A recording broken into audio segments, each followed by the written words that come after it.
Hey guys, in today's video I bring you a chilling story. The story of a woman who, after facing death, had a supernatural encounter with Jesus, who revealed 4 shocking events that will shake 2025. You won't believe what she saw on the other side, an urgent and surprising message about the future of humanity. So, leave your like, subscribe to the channel and activate the bell so you don't miss any details of this intense and revealing journey that is about to begin. My name is Zephyr Montrose, and from my first breaths, life has presented me with challenges that have shaped who I am today. I grew up among the green fields of Lancaster, where the routine was simple and each dawn brought with it the rigor of Amish traditions. I remember the long days of work, the rhythmic sound of hammers and the soft voices of the elders teaching about faith. At that time, there was no room for doubt. Belief was something that was inherited and lived without question. However, even amidst the simplicity of my childhood, an unsettling feeling grew within me. In whispered conversations around the campfire, he silently questioned whether blind obedience to customs really opened the doors to salvation. Once, while walking with my friend Lucas, he commented, "Zephyr, sometimes I feel like we're just following a path already set, without really understanding the destination that awaits us." His words, simple and direct, echoed in my mind, awakening in me a curiosity that seemed to defy the natural order of things. I felt, deep down, that there was more to life than what I had been taught. This restlessness was a silent burden, which he carried both in times of prayer and in moments of solitude. Little by little, I began to realize that this search for answers could be the harbinger of something bigger, something that would take me out of that state of passive acceptance and propel me towards an encounter with the divine. At the same time, the firmness of traditions and the watchful eye of my family reminded me that any doubt could be interpreted as heresy. On one of those silent afternoons, as the sun set and painted the sky with shades of orange and purple, I whispered to myself, "There is something I need to discover, a truth that goes beyond what I have been taught." And so, with my heart racing and my soul filled with uncertainty, I began a journey that, without my full understanding, was destined to transform every fiber of my being. Growing up in Lancaster was like living in an eternal dawn, where each day seemed painted with the soft colors of an unchanging tradition. I remember the mornings when the biting cold gave way to a cool breeze as I joined my family for prayers on the porch of the house, feeling the weight and beauty of the faith that united us. My father, with a calm voice, always said, "Zephyr, trust in the Lord, for he guides our steps even when the path seems obscure." These words resonated with me, creating a deep bond with the simplicity that surrounded us. Daily tasks, from plowing the land to making furniture with your own hands, reinforced the idea that honest work was a blessing and an act of devotion. During community lunches, between brief conversations and restrained smiles, the elders related stories of times gone by, where faith was the anchor that supported the community against the storms of life.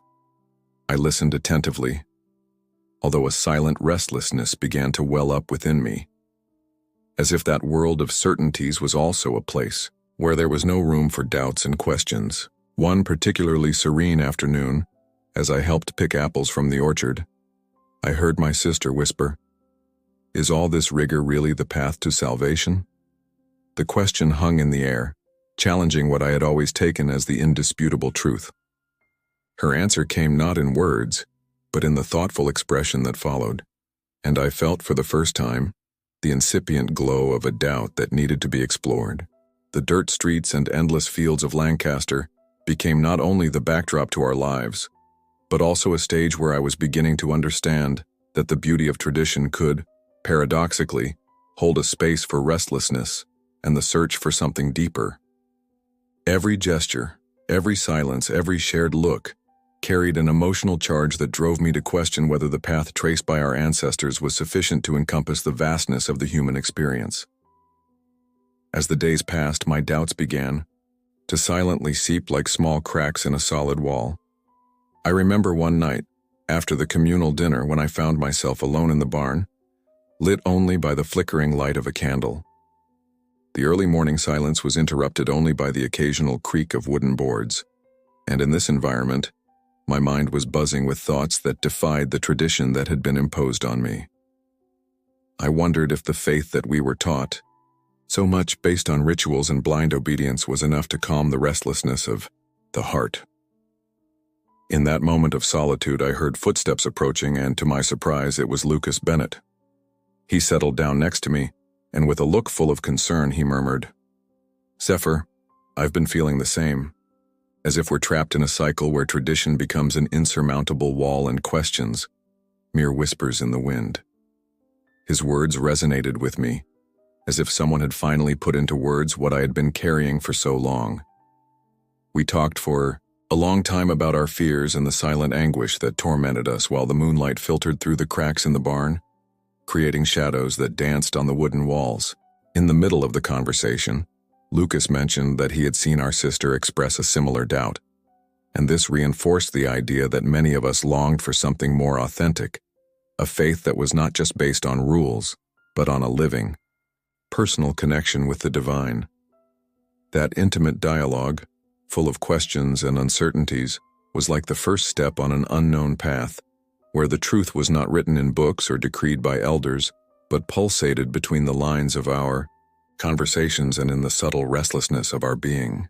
As I left the barn that night, I felt that a seed had been planted inside me, ready to blossom in a search for answers that went beyond the limits imposed by tradition. On an afternoon that seemed to follow the usual routine, I was heading home, immersed in my thoughts and doubts, when fate intervened abruptly. As the buggy traced its familiar path along the dirt road, the deafening sound of an engine approaching at high speed broke the silence of the countryside. In the next instant, a truck driven by Samuel Price burst into my path, and the impact was so violent that time seemed to freeze. I barely had time to hear the dull scream of shock and the crash of the collision. In the midst of that confusion, I felt as if the world around me was disintegrating. The physical pain, which I expected to feel immediately, gave way to a strange feeling of detachment, as if I were observing everything from a distant and unreal place. For a brief moment, my eyes closed, and in my mind, confusing flashes of faces and words intertwined. I heard, albeit in a confused way, Lucas's anguished cry, "Zephyr, hold on tight," and the distant sound of someone calling for help. The vehicle shook violently, and each knock echoed within me a reminder that life, so fragile, was about to transform into something unusual. As the pain intensified and the screams mixed with the noise of the rubble, a feeling of inexplicable serenity began to take over my being, as if something told me that this was just the beginning of a journey beyond the tangible. Samuel, still stunned by what had happened, approached with hesitant steps and murmured, "My God, I didn't want this to happen." His words, filled with regret, could barely penetrate the fog of my thoughts. In that chaos of twisted metal and raw emotions, I realized that the accident was not just a confrontation with mortality, but the portal to an experience that would forever change the way I viewed faith and life. I felt suspended between the agony of the present and the promise of something beyond, as if each heartbeat brought me closer to a destination I could never have imagined. Upon impact, the world seemed to shatter into fragments. Suddenly, the mere physical pain I expected was replaced by a feeling of almost unreal lightness, as if my body was disintegrating and I was floating in a space where time didn't exist. Surrounded by dense darkness, I realized that I was no longer in the world of the living. All around me, the silence was absolute, broken only by distant echoes that seemed like whispers from my own soul.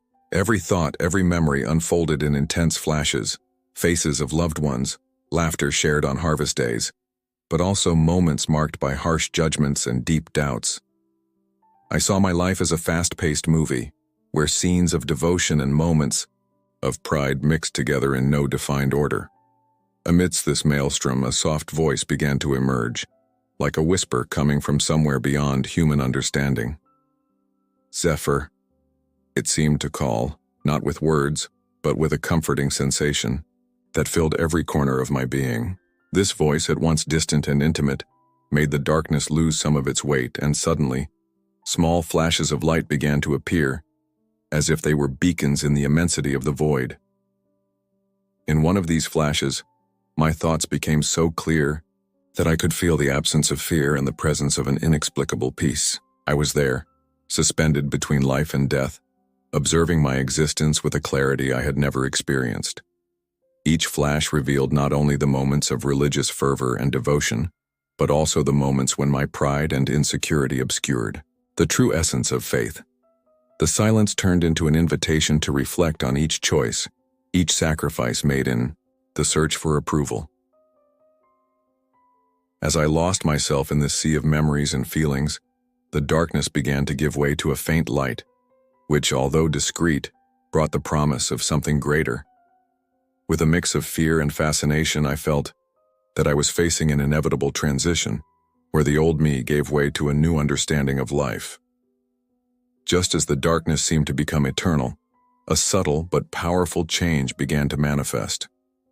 As I remained suspended in that void, the stillness was broken by a faint glow that in the distance seemed to be approaching. The light emerged slowly, as if someone had lit it with a flame of hope, and as it intensified, it dispelled the shadows that had imprisoned me for so long. As I felt the comforting warmth and softness of this light, I realized that it was not just a physical phenomenon, but a living presence, felt as intimately as the beating of my own heart. With my eyes half open and my body still filled with a state of indescribable lightness, I heard a voice that, although silent, echoed with the authority and affection I had never known. "Zephyr," said that voice so serene and deep, "the time has come to abandon the weight that imprisons you." Confused and amazed, I tried to respond, but my words were lost in the transcendent environment. I then felt the presence of Jesus, not as a distant image, but as a being approaching, radiant and full of compassion. His eyes, reflecting a wisdom that surpassed human understanding, fixed themselves on mine, and in that look I perceived an invitation to be reborn. As I stood still in awe, Jesus continued, "Fear not, Zephyr. All that was done in the name of tradition would never be the end. But it is in grace that you will find true freedom. Cast off the yoke of works and expectations, and allow love to guide me." Each word felt like a balm in my soul, relieving the anguish accumulated by years of doubts and uncertainties. In the midst of this revelation, I felt an internal transformation that made me understand that encounter was not a mere glimpse of the divine, but an urgent call to reevaluate my existence and break down the barriers that prevented me from living fully. The feeling was of a rebirth, where the light not only illuminated the darkness, but also brightened the depths of my being. In a final whisper, Jesus added, "Follow me, and you will find the peace you seek." With a mix of fear and hope, I accepted this new direction, feeling that what began there would forever change the course of my life. When I woke up, my body still marked by the impact, I felt a mixture of confusion and a new vigor that drove me to understand what had just happened. The sounds of traffic and the anxious voices of those approaching filled my senses again. Lucas Bennett's trembling gaze and the sadness on Samuel Price's face created a scene of anguish and uncertainty. As I tried to understand the inner transformation that had occurred, a feeling of isolation mixed with the discomfort of seeing my own image reflected in looks that oscillated between admiration and skepticism. "Zephyr, are you okay?" Lucas asked, his voice full of concern. I tried to respond, but my words seemed insufficient to describe what I felt, an inexplicable peace that contrasted with the brutality of the accident. As the rescuers worked frantically, the presence of my new spiritual vision held firm as if Jesus had left a fragment of his light within me.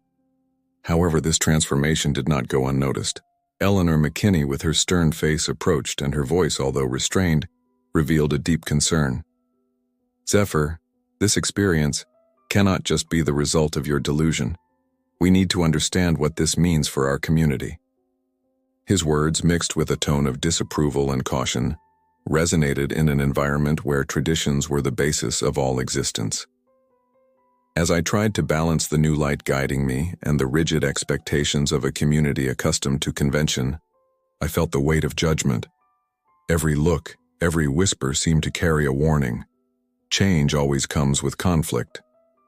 Luke, on the other hand, demonstrated a rare openness, torn between loyalty to tradition and recognition that something extraordinary had occurred. "I've never seen anything like this, Zephyr. If you found peace, perhaps it's time we reevaluate what really matters," he murmured, a faint hope in his voice. And in that whirlwind of emotions and debates, I realized that the real challenge would be to reconcile this new identity with the values that had been instilled in me since childhood. Between restrained gestures and silent dialogues, the community prepared to face a truth that, although revealing, threatened to shake the structure that supported the faith of so many. The days following my awakening were a mixture of reverence and resistance. My family and community members visited me with expressions that vacillated between relief at my survival and silent concern at what I was beginning to share. I was trying to put my experience into words, but how can I describe the unspeakable? How could I convey the brightness of the light that dissolved all the darkness within me without it sounding like heresy to the ears of those who believed that salvation came exclusively through obedience to traditions? On one of the nights after my return, I sat on the porch of the house, watching the dark sky dotted with stars. Lucas came over and sat next to me, crossing his arms like he did when he was about to say something serious. "Zephyr, you speak as if you have received a new truth. But what does this mean for us? For everything we always believed in?" I sighed, feeling the weight of his question. "I don't reject what we learned, Lucas, but I saw Jesus. He showed me that everything we do, our devotion, our rituals, is not the path, but a reflection of the path. Salvation is not in the rigidity of rules, but in the grace that he offers us." Lucas was silent for a long time, fiddling with his hat between his fingers. "You know what that means, don't you? Many will not accept it. For them, following traditions is following God."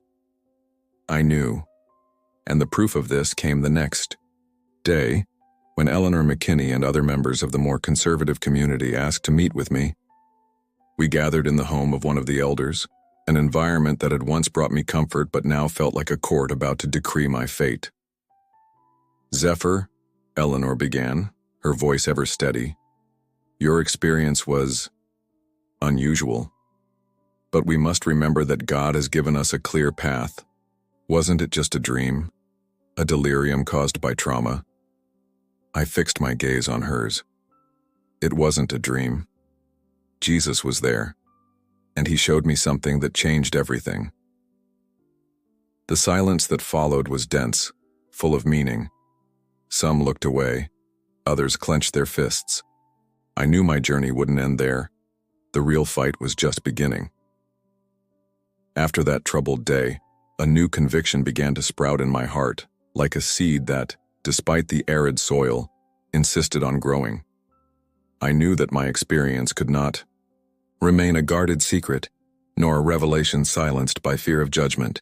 I summoned the courage to share my message of redemption by visiting homes, talking to friends, and even listening to those who refused to understand.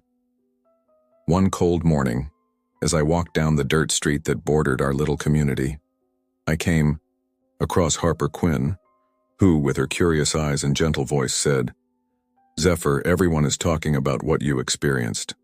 Tell me, what did you really feel?" I sat with her on the edge of a field, and there, between the dew and the rising sun, I opened my heart. "I saw something that changed everything," I replied. "It's not about following rules or rituals, but about accepting the grace that is freely offered to us. I felt the presence of Jesus, and he showed me that true freedom comes from unconditional love." His words, although hesitant, found an echo in other meetings. In an impromptu meeting in the small church room, as eyes fixed on me with a mixture of curiosity and skepticism, I declared, "Today I do not come to impose a new doctrine, but to share the truth that liberates. Redemption is a gift, not a burden to be conquered."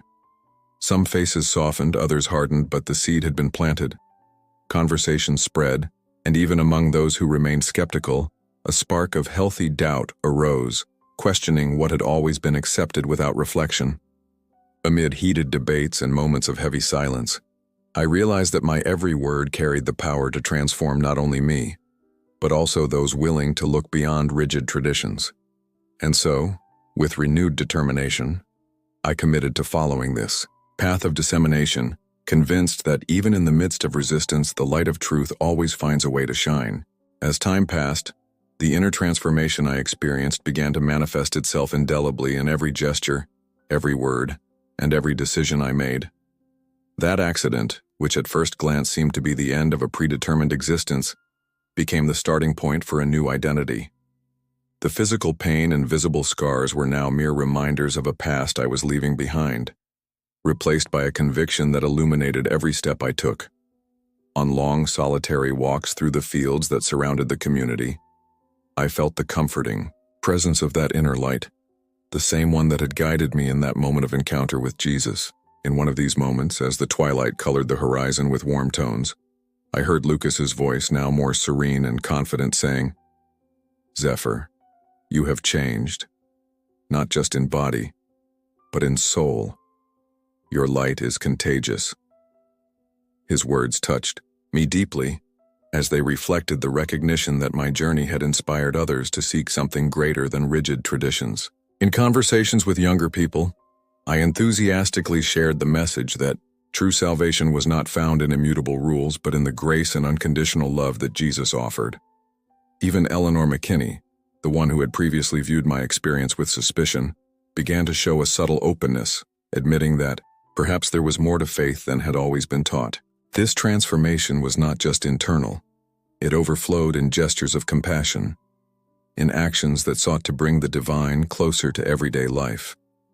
In my silent prayers, I gave thanks each day for the opportunity to be reborn and to share this new perspective, feeling that my existence now had a renewed purpose, a mission that transcended the limitations of the past.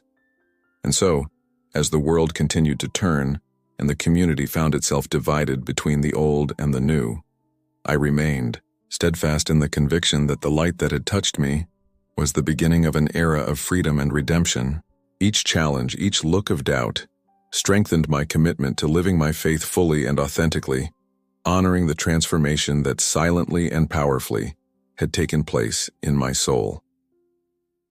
If you liked this beautiful spiritual testimony, leave a like, comment on your impressions, subscribe to the channel, and don't forget to activate the notification bell to watch each new video and help us spread this message to a greater number of people. Until next time.